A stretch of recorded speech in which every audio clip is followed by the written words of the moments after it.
যুক্তরাষ্ট্রের সঙ্গে 2 সপ্তাহের যুদ্ধবিরতি ও তীব্র উত্তেজনার মধ্যেই হরমুজ প্রণালীতে বাণিজ্যিক জাহাজের জন্য বিকল্প রুট ঘোষণা করেছে ইরান। সমুদ্রতলে পুঁতে রাখা সম্ভাব্য মাইন এড়িয়ে জাহাজ চলাচলের সুবিধার্থে হরমুজ প্রণালীতে নতুন ও বিকল্প রুট ঘোষণা করেছে দেশটির রেভলিউশনারি গার্ড কর্পস IRGCর নৌ শাখা। সংবাদ সংস্থা ISNA-তে প্রকাশিত এক বিবৃতিতে IRGC জানায়, যেসব জাহাজ এই প্রণালী অতিক্রম করতে চায় তাদের IRGC নৌবাহিনীর সঙ্গে সমন্বয় করে নির্দিষ্ট রুট অনুসরণ করতে হবে।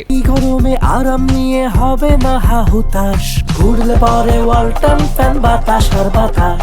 IRGC বিকল্প যে রুটগুলো ঘোষণা করেছে সেগুলো হলো প্রবেশের ক্ষেত্রে ওমান সাগর থেকে লারাক দ্বীপের উত্তর দিক দিয়ে পারস্য উপসাগরে প্রবেশ করতে হবে, আর বের হওয়ার ক্ষেত্রে পারস্য উপসাগর থেকে লারাক দ্বীপের দক্ষিণ দিক হয়ে ওমান সাগরের দিকে যাত্রা করতে হবে। বিবৃতিতে আরো বলা হয়, মূলত সমুদ্রে মাইন বিস্ফোরণের ঝুঁকি এড়াতেই এই সতর্কতামূলক ব্যবস্থা নেওয়া হয়েছে।